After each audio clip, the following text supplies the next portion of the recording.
nossos estudantes queridos se assustaram ou não? Primeira série do ensino médio, mais uma aula aqui com o professor Giba, o bruxo da física com vocês.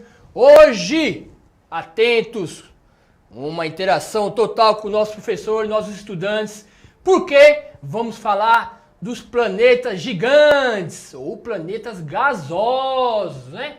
Na aula anterior falamos dos planetas terrestres. Vocês acreditam em aulas passadas?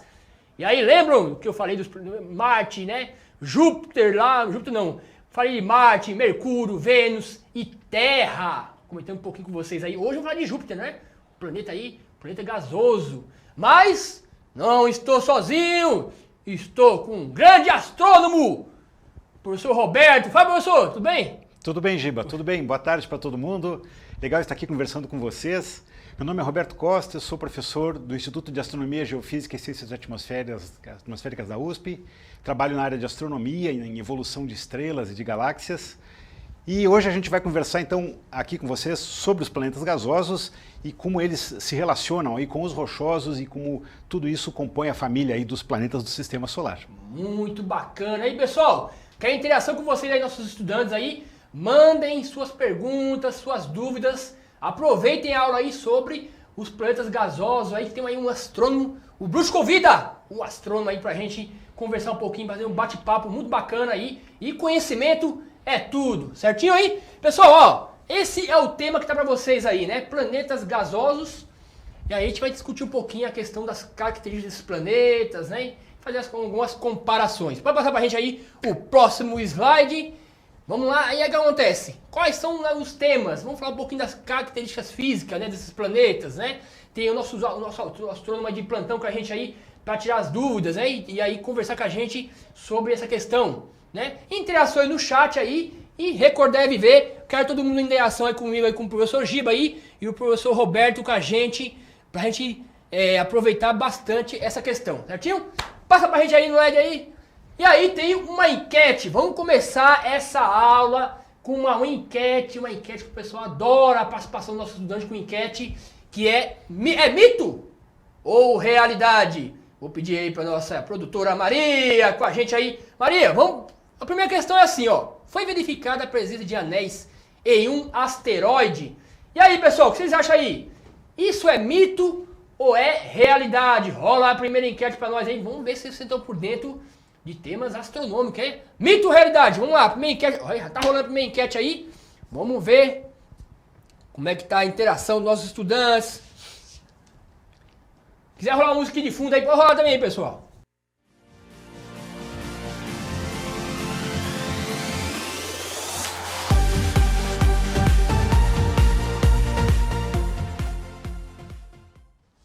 Olha, professor, ó, foi encontrado a presença de anéis. 57% achou que é mito, hein? E 42% achou que é realidade. E aí? Deu quase empate, mas não foi empate. Bom, por incrível que pareça, é realidade. E isso é muito raro, mas existe um asteroide chamado Chariclo, no qual foi descoberto um sistema de anéis. O mais legal é que essa é uma descoberta feita por um brasileiro, um astrônomo do Paraná. Nossa, que bacana. Do Paraná? É. Legal, hein, pessoal? Aí, ó. É realidade, hein? Foi encontrado anéis em um asteroide. Vai agradecer aí a participação de vocês aí. Muito legal, pessoal. A ideia do mito e a realidade é essa. A gente buscar novos conhecimentos e novas informações, né? Beleza? Fechou? Vamos para a questão 2, então? Olha lá, ó. Só conhecemos 80% da matéria do universo. Os outros 20% são matéria escura não visível. E aí, vocês acham? Essa informação aí, essa questão, é um mito ou é uma realidade? Lança pra nós aí. Vamos lá.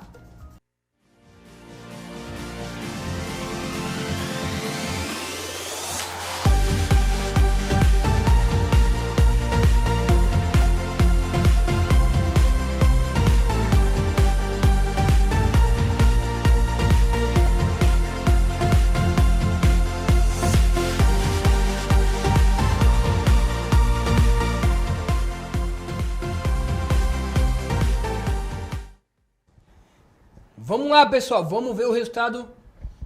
47% falou que é mito, mas há 52% achando que é realidade. E aí, professor? O pessoal fica em cima do muro, hein? Na verdade, esse é um mito, mas é um mito por uma razão que pouca gente sabe. Na verdade, a gente conhece no máximo 20% da matéria. Os outros 80%, talvez mais de 80%, perto de 90%, são matéria escura. O que se chama de matéria escura é matéria que a gente sabe que está lá porque ela exerce influência gravitacional sobre as galáxias da vizinhança, mas ela não emite nenhuma forma de radiação eletromagnética, nem luz visível, nem infravermelho, nem ultravioleta, nem raio-x, nem raio gama, nem nada. Então, por isso, matéria escura. Matéria escura corresponde a entre 80% e 90% do total da matéria no universo. Muito bacana, hein? Professor, e é a questão que é um enigma hoje, né? Para astronomia, para astrofísica, né? É uma questão... Até hoje não descobri nada que tem ali uma explicaçãozinha. Não, é uma questão... Não se sabe nem ainda se é matéria como a gente conhece. A matéria que a gente conhece é composta de prótons, nêutrons e elétrons, sim, basicamente. Não se sabe sequer se a matéria escura é composta por esses elementos básicos. Então... É um tema de pesquisa ainda, um tema de fronteira de pesquisa, muita gente continua trabalhando sobre isso. Certo, pessoal. E aí, estão por dentro dos assuntos agora aí? Legal, hein? Muito importante aí. Só matéria escura, energia escura, tema aí recente, né? Uma procura aí, uma questão, um grande mistério para a cosmologia, né? Para a astrofísica, assim. Muito legal. Muito bacana o pessoal aqui falando, ai, beleza, pessoal, interação com nossos estudantes, parabéns para o nosso astrônomo aí, professora Fátima com a gente aqui também. Professor aí, a escola, professor Clóvis de Oliveira, diretoria do SU1, também com a gente. Fala, professor Cátia, fala, professor Giba, estamos aqui com a gente aí, interação total. Vamos para a nossa terceira enquete aí. Os astrônomos já detectaram mais de 2.000 sinais de onda de rádio de civilizações extraterrestres. E aí, pessoal, mito ou realidade? Coloca aí pra gente na enquete aí, vamos que vamos.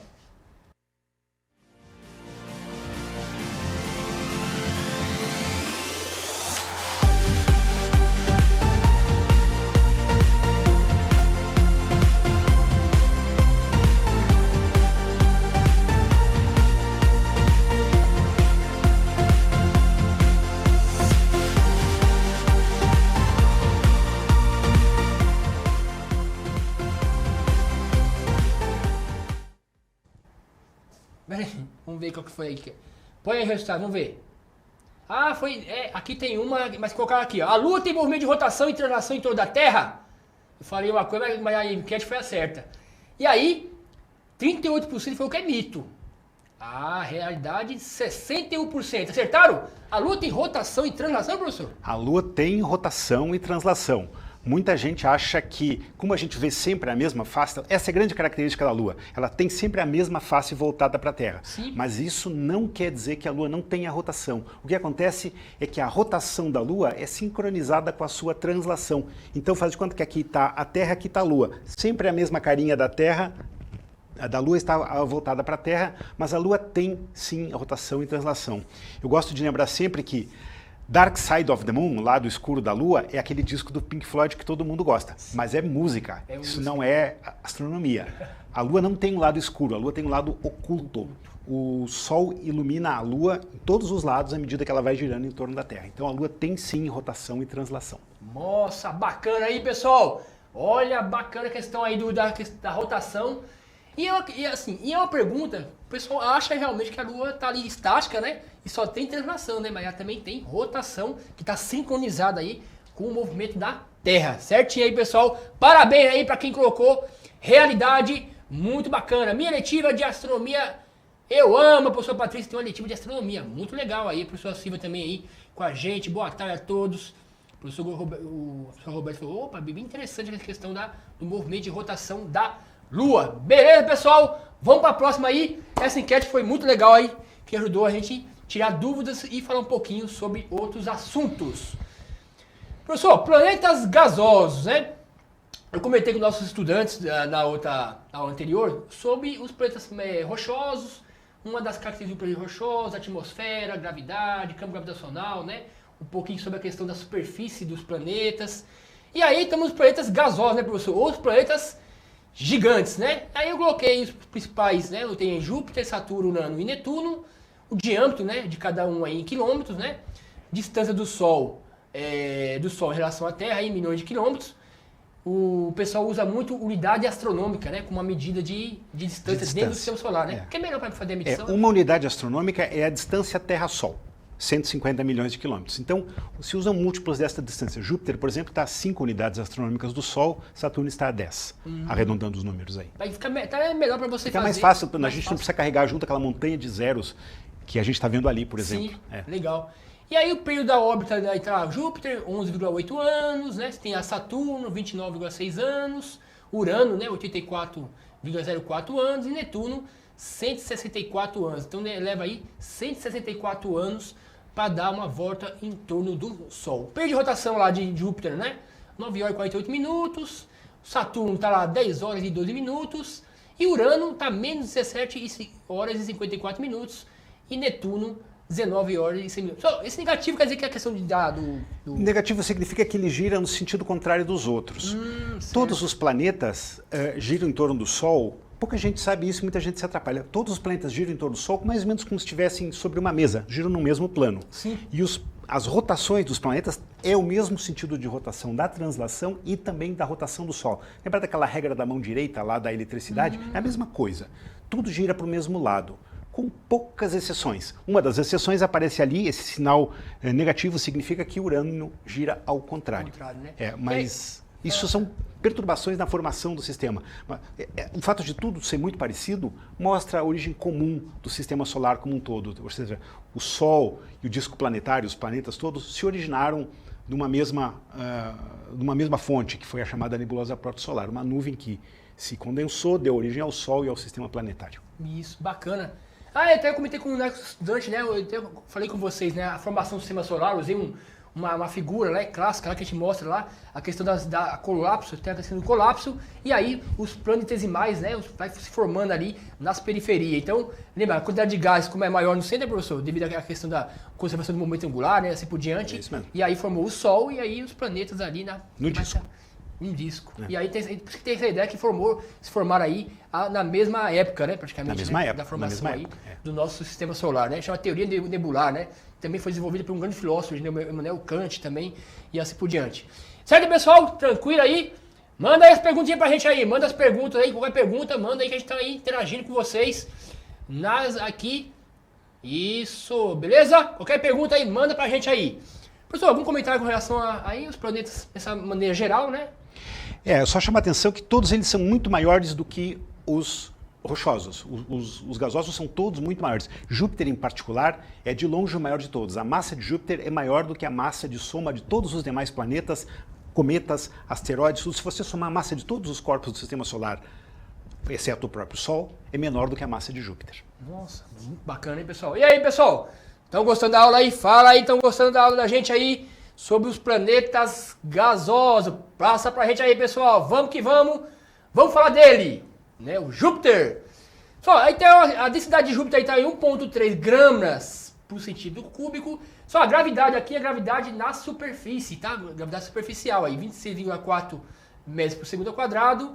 Você tem aí a atmosfera de 90% da atmosfera de Júpiter, hidrogênio, 10% o gás hélio. Temperatura aí de menos 150 graus centígrados na noite. Pessoal, tá? Uma coisa sobre Júpiter? É isso mesmo. O que tem de chamar a atenção aqui é a densidade. Isso vale para todos os planetas rochosos. Notem como as densidades são baixas comparadas com os planetas terrestres. A densidade da Terra, por exemplo, em torno de 5,2, 5,3 gramas por centímetro cúbico. Todos os rochosos são mais ou menos parecidos.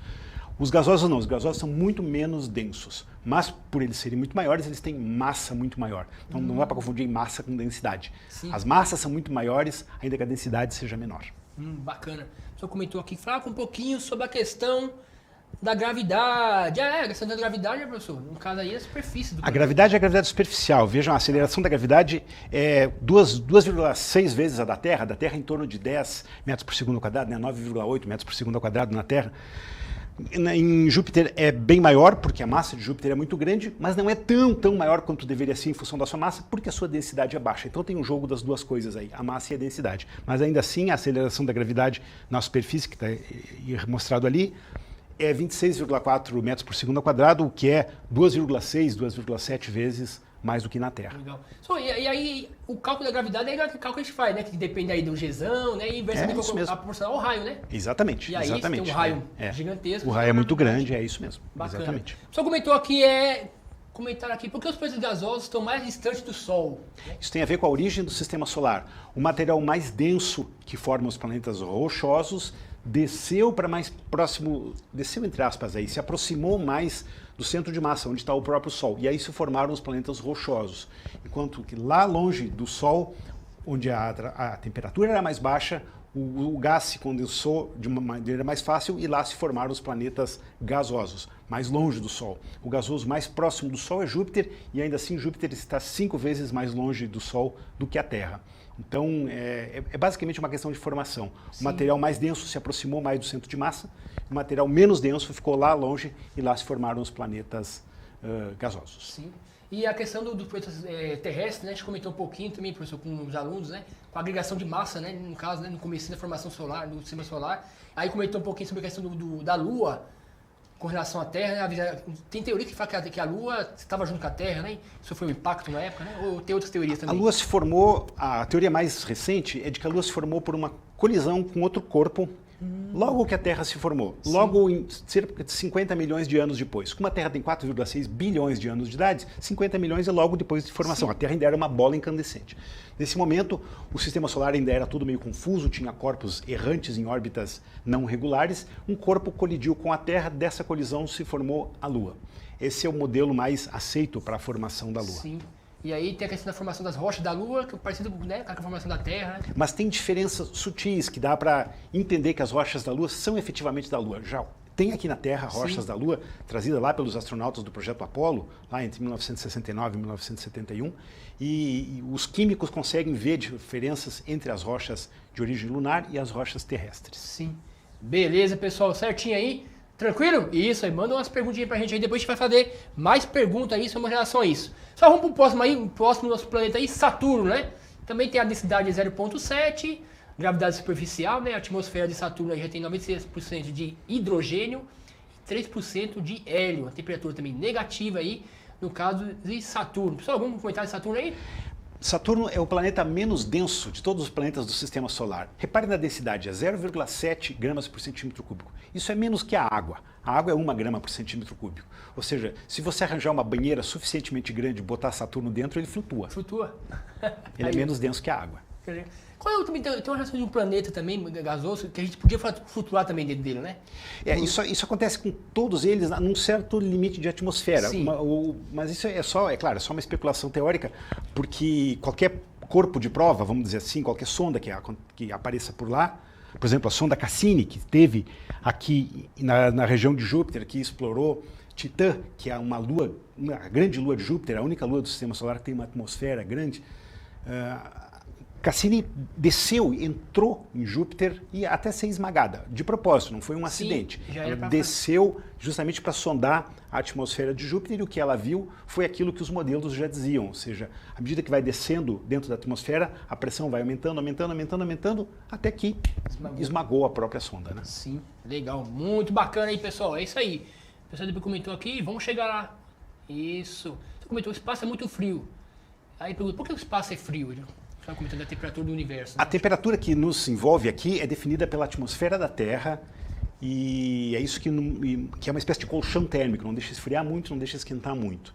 Se a gente for para um corpo mais próximo do Sol, por exemplo, Mercúrio, mais próximo dos planetas, durante o dia a temperatura em Mercúrio é acima dos 400 graus, mas durante a noite cai para menos 100, menos 150, porque não tem esse colchão térmico da atmosfera. Mas quando a gente fala aqui dos planetas gasosos, todos eles estão muito longe do Sol. Então a quantidade de energia por unidade de área que chega em cada um desses planetas é muito baixa. Essa grandeza se chama constante solar. Isso aqui na Terra é o que define aí o funcionamento da nossa atmosfera, da nossa biosfera. Tudo isso depende da constante solar, que é a quantidade de energia por unidade de área do Sol recebida na Terra. Saturno, por exemplo, está 10 vezes mais longe do Sol do que a Terra, o que significa que ele recebe 100 vezes menos energia por unidade de área.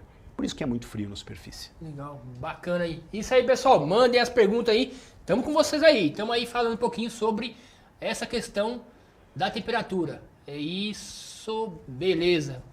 Vamos lá, depois a gente vai fazer outras perguntinhas. Vamos falar do próximo planeta aí.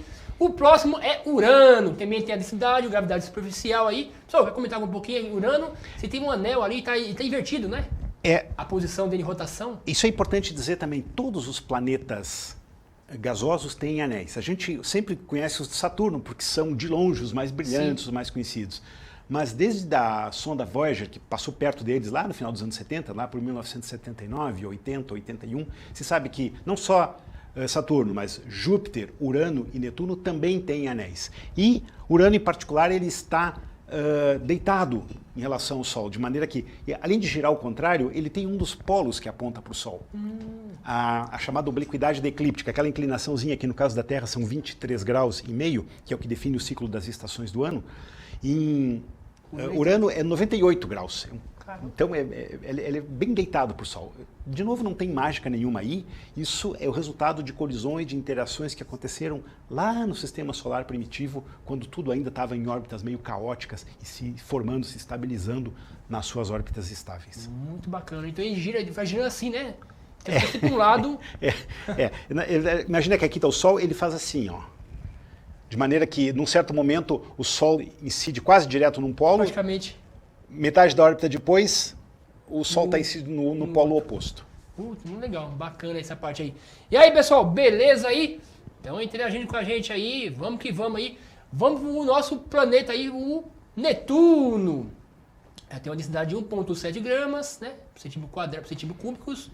Gravidade superficial de 11,9. Tem atmosfera aí 74% de hidrogênio e 25% de hélio. Certo, pessoal? Aí no caso, pessoal, comentário? Netuno é o mais distante dos planetas gasosos. Ele está 30 vezes mais longe do Sol do que a Terra. Então, obviamente, a temperatura na superfície é muito baixa, está lá, menos 220 graus Celsius. A temperatura é muito baixa. Ele é muito parecido em termos de estrutura, tamanho, dimensões, ele é muito parecido com Urano. Sim.